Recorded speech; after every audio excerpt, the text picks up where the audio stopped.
Hi, this is a video I wanted to make for a long time. I got some questions about it and I wanted to share my setup. How do I jam? What goes into what? Originally it was going to be about Seqtrak going into Loopy Pro routing Seqtrak sequences or MIDI into Koala sampler, basically to replace the lacking sampler, the onboard sampler, with Koala sampler, which is infinitely more flexible and powerful. That was the whole setup. Also, I wanted to show some software synths because you can send onboard synths MIDI into software synths if you have a software in between, any DAW basically, that is capable of routing MIDI. So I thought that it's an interesting video. It might help some people. And after that, maybe you can say midlife crisis had other plans, but the original idea was that. Then I thought to myself, instead of relying only on software synths on Loopy Pro, which is not a bad thing actually, you can just route the effects and everything. It's really cool. I thought to myself, wouldn't it be cool if I got an affordable hardware synth like Behringer Minis? It worked nice. Originally, I thought that I can just route the MIDI through Loopy Pro and audio out goes into Seqtrak. I think it was a decent idea. I started preparing for that and I thought to myself, wouldn't it be cool if I got a Sidekick? So instead of putting things into each other, what if I just put the audio through Sidekick? I have to say that I really love it and I got it for the full price. Then I got the Sidekick. While I was playing with this and that and Sidekick, MPC Sample happened. I tried my best not to order it. Believe me, I really tried. But then, again, midlife crisis had other plans. I ordered it. Basically, it is to replace the iPad's Koala sampler with a hardware. You might argue that it's a stupid idea to replace a $5 super capable app with a $400 hardware that doesn't have that many capabilities and flexibility naturally. But if we only went for the smartest ideas, I guess we wouldn't be here and this channel wouldn't exist, probably. So today, I'm gonna show my current setup and why I have it set up this way and how I jam with it. I will also explain the functions cable by cable. If you are into building some similar setup like this, it's actually crazy how many cables I have here. It looks like a Netrunner's basement at the moment, so I apologize for the mess. I'm gonna do something better with it, and actually I tried. That's also one of the reasons why this video got delayed a little bit. I tried to build my own synth rack with my 3D printers and some shelves. Anything can be replaced here. It's just really what cable goes where. It's just audio and MIDI, but I'm hoping that it will be useful for you because it took a little bit of time for me to get this going the way I intended. So let me explain why I have it set up this way. At the end of the video, I will tell you the final tip that a tiny device solved one of my biggest headaches, maybe arguably the biggest headache I have with this setup. I will share that with you. As you can see, I don't have an iPad here. The whole thing turned out to be a Dawless setup in the end. My intention was to make it a hybrid system because especially when you have a hardware synth that doesn't have a lot of effects on it, you might be tempted to at least add some reverb and delay. Luckily, this one has delay. It was one of the reasons why I went for this. I would really like if it had a reverb. So I thought that, okay, like iPad is there, it has some soft synths anyway. Why don't I route the audio to iPad and then add some reverb to it? So you can send the Phara-o output into Sidekick input and USB output went to iPad. So Loopy Pro can add some reverb to it. I only got a wet signal out of it, thanks to this little thing here. Why do I need an iPad? Just to put some reverb. That's why I decided to leave it out of this video. But the good thing is the way I have it set up, it can easily go into the iPad at any point in time, whenever I want. Or I can just connect it to my DAW on my workstation, on my laptop. The first thing I have is this. It's a really basic powered USB hub. it has a power in from a wall charger. So it can distribute the power in each USB cable that you attach here. All the devices that you see here is actually being powered by a laptop charger from the wall. And this is the other end that can go to my iPad. I'm not using it at the moment. If I had an iPad right now, this would have been on my iPad. So I can say that this only serves as a power source. It doesn't have any other functionality. Order doesn't matter, but in this case, the first one, let's say left to right, goes to Phara-o Mini. Phara-o Mini doesn't have a battery built in. It only runs on USB power. It doesn't have a built-in sound card. This is only for power and MIDI. Right now, only for power. The second one goes to the MPC Sample. The third one goes to the Seqtrak, and the last one goes to the Sidekick. Sidekick has battery, this has battery, and this has battery. So these don't need to be connected. I just like to keep it that way, just so I don't need to worry about battery. So I don't need that many USBs actually. Let's go to Seqtrak. So first of all, Seqtrak, it sends the tempo. You might argue that it's a little silly to use this device as the clock sync, mainly due to the fact that it doesn't have a screen, so you never see what tempo you sent. But one of the good things about having all this device is that actually you can see the BPM you set on one of these screens when you need it. So it's not that actually complicated. And also it sends the clock, but also it sends the MIDI. This is MIDI channel 9. On the Synth software, I set this to receive only middle channel 9. So this channel 9 goes to here. It's not that simple. I will show you why. But before that, let's go back to Seqtrak and see how the MIDI is going out and what goes where. Cable by cable, I will explain. Then it will make a little bit more sense.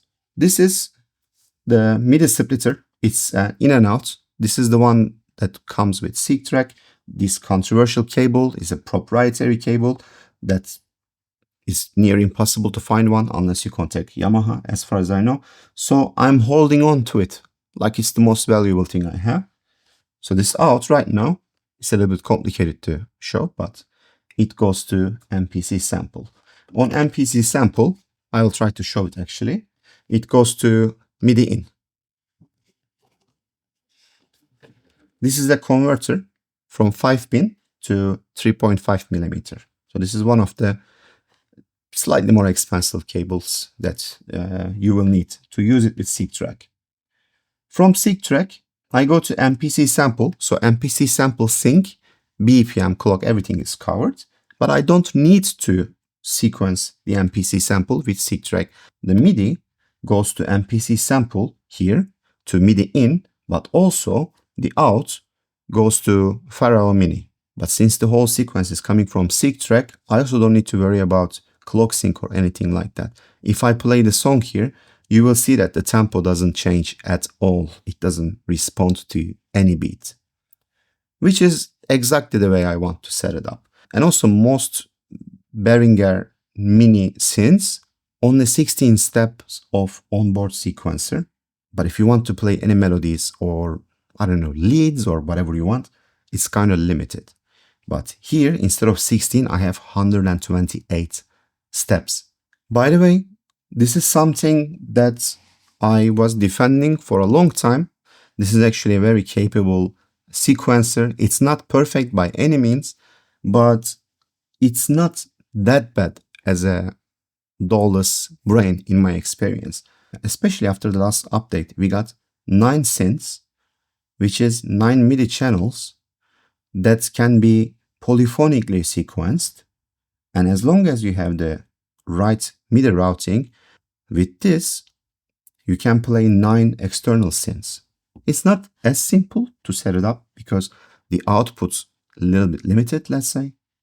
But as long as you manage to route all the cables and everything, it's actually pretty good. If we go to the audio side of things, Seqtrak goes to aux.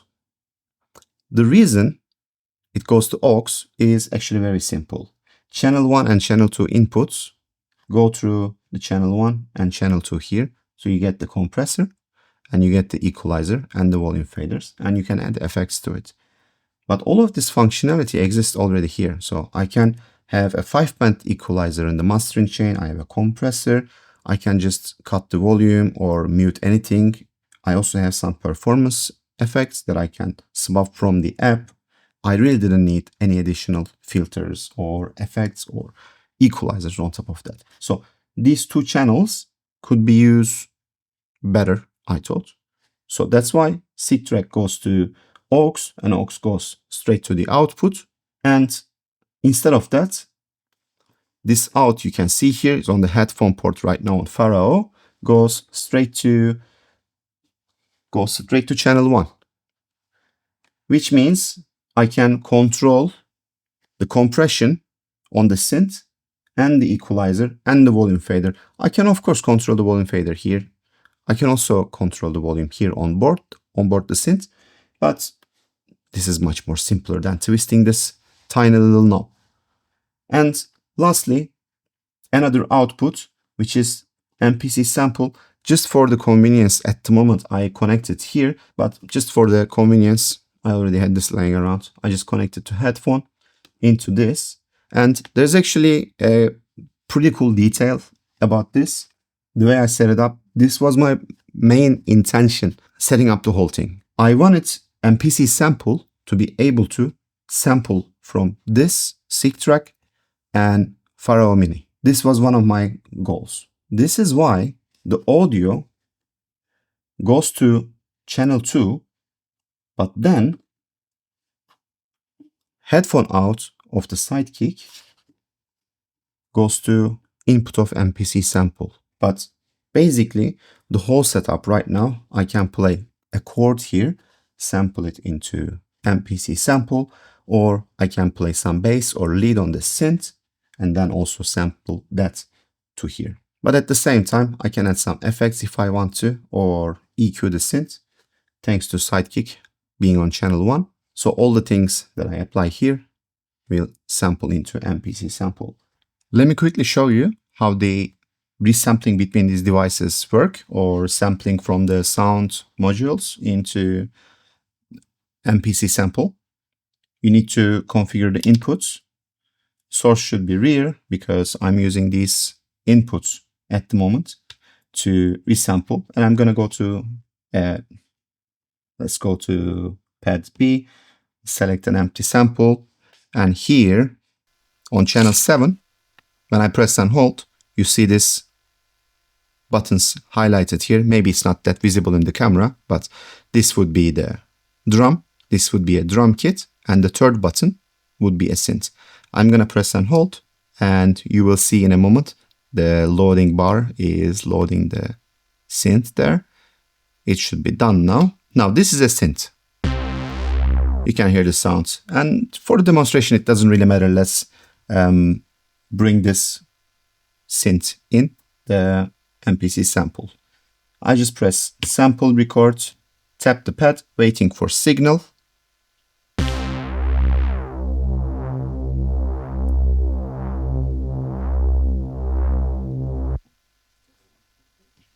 It might be a little quiet, I don't know, but we always have the option to either increase the input volume here or recording volume on this knob here, or you can increase the volume on the Seqtrak or whatever you are using.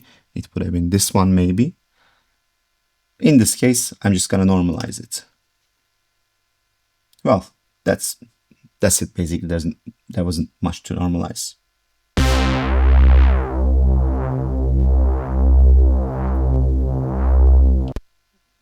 That's it. That's basically the sampling. Also, I have the sound going on here, so I can technically do that too.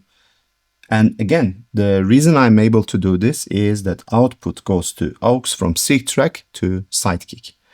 And here, this one goes to channel 1. And MPC Sample goes to channel 2. I can cut the volume here. You might notice that there's a little bit of hiss. I'm not sure it's going to be audible in the video, but just not to get the hiss from the MPC Sample, I cut down the volume just to be on the safe side. Now I will sample Phara-o into Seqtrak, press sample record, choose a pad. I clicked the note. I wanted to sample a C, but it still says waiting for signal. And when I do this, I can see that on the metering here, there's actually sound, which means only one thing. I forgot to press the Q. Either I turn on the Q or press and duplicate the main. That's pretty much it. Now, instead of emptiness there, I can see that it says main. Basically, the output is duplicated to my Q output. Now, if I press this, now I'm recording. Now I have the space here and I can actually play it chromatically. This is the C.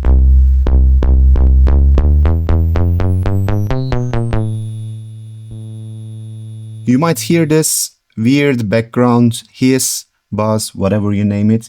We'll get to that at the end of the video and it will all make sense, trust me. So that was pretty much it. Now you know the whole setup basically as it is right now without the iPad. Everything is actually running pretty simple. You set the MIDI on Synthtribe app. This requires some MIDI setting fiddling. Basically, you need to set it as master on the app if it's not set already. And on MPC Sample, if you click Shift and MIDI config, you can change all your MIDI settings here. Basically, what you need to do is to set MIDI to external because right now we are receiving MIDI from here. The other alternative is USB. We don't want that. Pad MIDI in is off also. Pad MIDI out is also set to never. I'm not sure if it's visible on the video right now, but pad MIDI in is off. Pad MIDI out is never. MIDI sync in and out is set to clock. It doesn't really matter the out, but what matters is to set it to MIDI true. Another tip I can share is the flex beat. I think currently there's a bug with MPC Sample. When you have the flex beat mix set to 100, you can actually hear all the downbeat pulse every time you sync a device, or basically to send MIDI clock to MPC Sample. You can actually hear strange distorted buzzing noise, which is really disturbing. It doesn't really sound nice, but most importantly, it ruins whatever jam you have, whatever song you have. Doesn't give you any chance to record. It's that bad. So because of that, in this setup, I lose flex beat until we get a firmware update and a bug fix for that. If you know a workaround, please let me know. I couldn't find anything about it. Only way I could get rid of it was to set the flex beat mix in to 0. This way I don't get any problem. And this is unfortunately true even if you have the initial flex beat, which is actually just a straight line, so it doesn't do any flex beat effects. About the input configuration of MPC Sample, you need to go to input config. Shift sample is input config, and you need to set the source to rear. All the audio is actually coming from rear and it's going through Sidekick as well. The other thing is to set the monitor to off. The reason I can do this output goes straight into my audio interface, and thanks to that, I get the monitoring from my audio interface. Let me try to show it to you actually, if I can manage. So this is my audio interface. This output from Sidekick goes straight into 1 and 2 channels here. I set the levels and I have the monitoring on my headphones. So I can already monitor all of these devices through my audio interface. That's why I don't need any kind of monitoring here. And I don't want to show it to you right now. If I turn the monitoring on, it's gonna create an insane feedback loop and it's super loud. And the last thing I will share with you is, because of the way I set it up, if I try to sample anything going through the mixer, if I sample anything to MPC Sample going through Sidekick, it will also sample MPC Sample in itself again, which is not a big problem if you're only gonna sample individual sound sources from Seqtrak or your hardware synths. But if you want to sample a playing sequence into MPC Sample, you need to press play, stop it, then sample it. You need to press play on Seqtrak or whatever you use as a master, then stop MPC Sample, so the sequence stops, and then resampling, or go to your sequence banks and choose an empty sequence so it doesn't play your active sequence into itself. But I find it a little bit inconvenient to do it that way.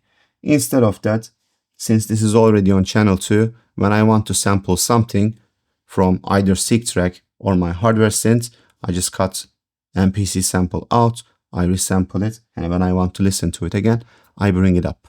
It's simple as that actually. I find it much more convenient to use it that way. One last thing, you might or might not want to do that. On the Sidekick, if you want to send the headphone audio to the MPC Sample to be sampled in, you need to set the Q as well.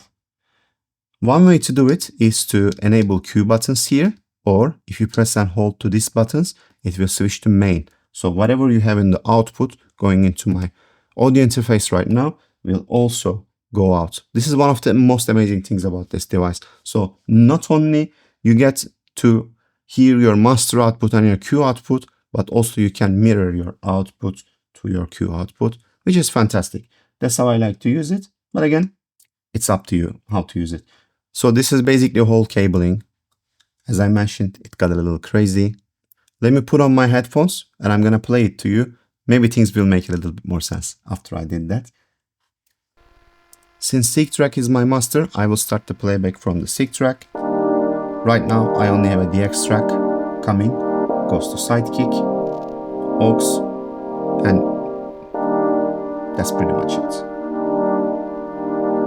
Now I will build bit by bit just by unmuting pads.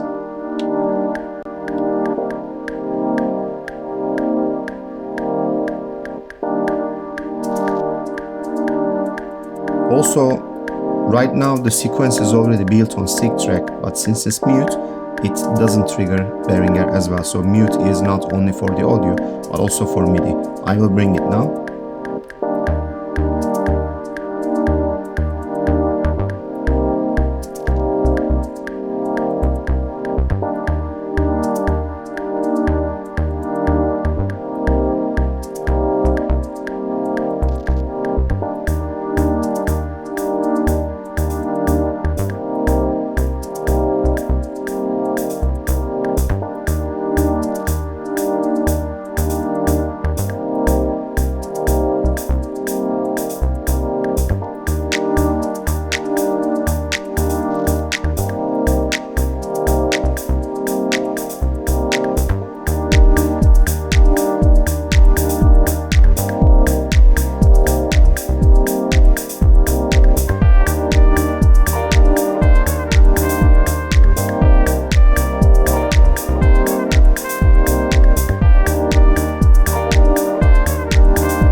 This acts as a sound module, so technically I can just sample all the sounds I want from Seqtrak into MPC Sample, but since I have quite a decent sequencer here, why would I bother with that in a desk setup since this is already connected?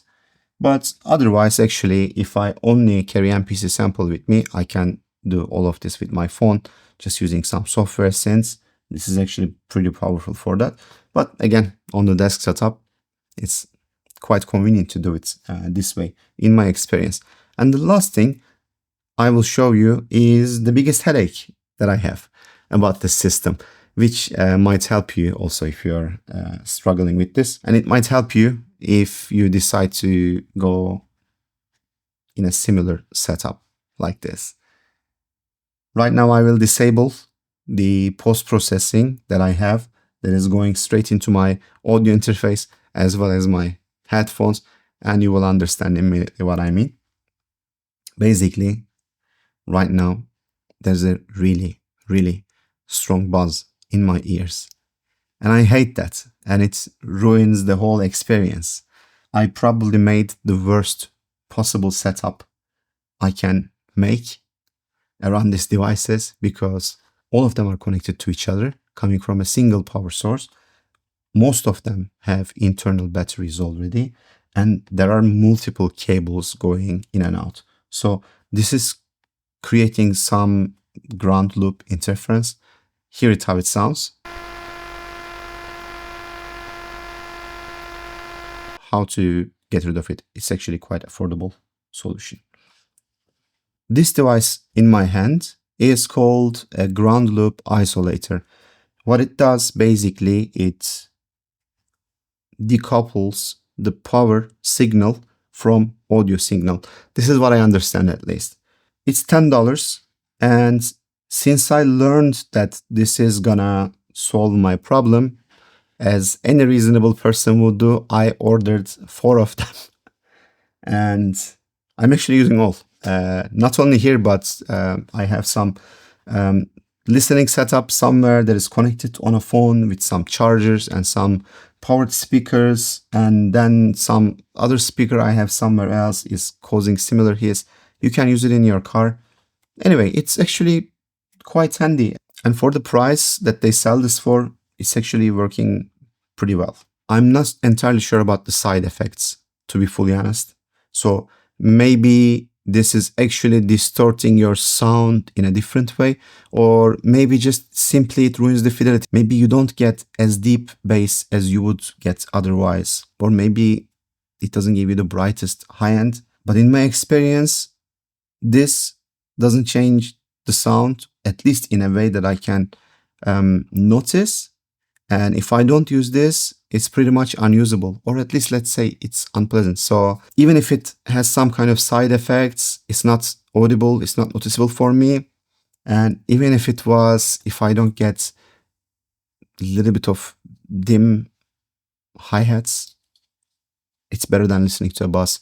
I'm going to disable all the post-processing on my audio chain right now in the video.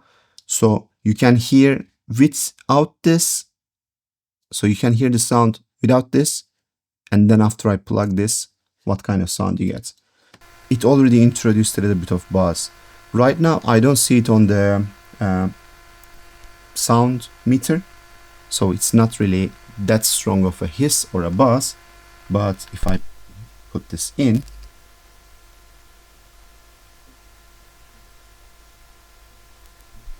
it's entirely gone. The last one, the biggest offender in my opinion, is MPC Sample. Right now, I already see on my volume meter that is about -45, I guess, -45 dB, which is quite strong actually. It's almost like what my AC creates when I'm recording something, I think. Let me bring another one of this. And here's with the ground loop isolator in.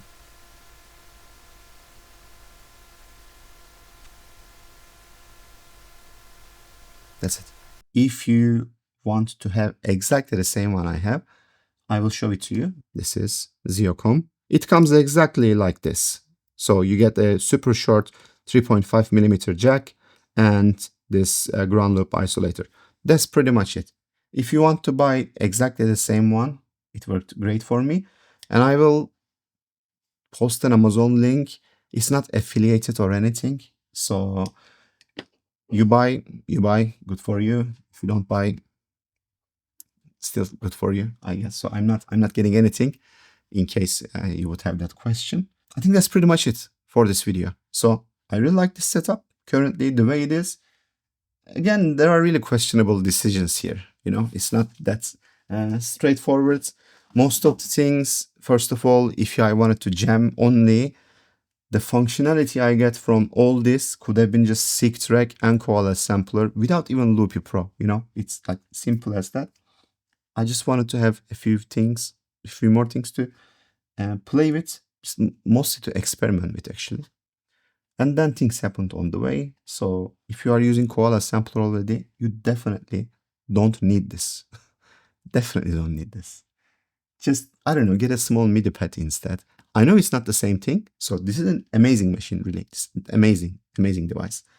But do you need it? Maybe not. If you have a Seqtrak, good for you. Just keep it. If you have a hardware set, sure, just pair it with Koala Sampler. Or actually, you know what? Resampler is another app that I started playing with. It's from Nervous Cook. They actually have a really fast update cycle since the release. So if you want to give it a go, please try that too. Bottom line is, these things are expensive. If you can get away with using a $5 app on your phone, get away with it. You don't need all this. If you need all this, if you have all this, or if you want all this, this is how you might want to set it up. This is how I set it up. As always, if you have any questions regarding this setup or some other things, if you have any suggestions and feedbacks, always welcome. Please drop a comment and I will try my best to respond, each and every one of you. I hope this video helped. I hope you have the chance to create a setup like I have here. And yeah, that's pretty much it. See you on the next one. Bye.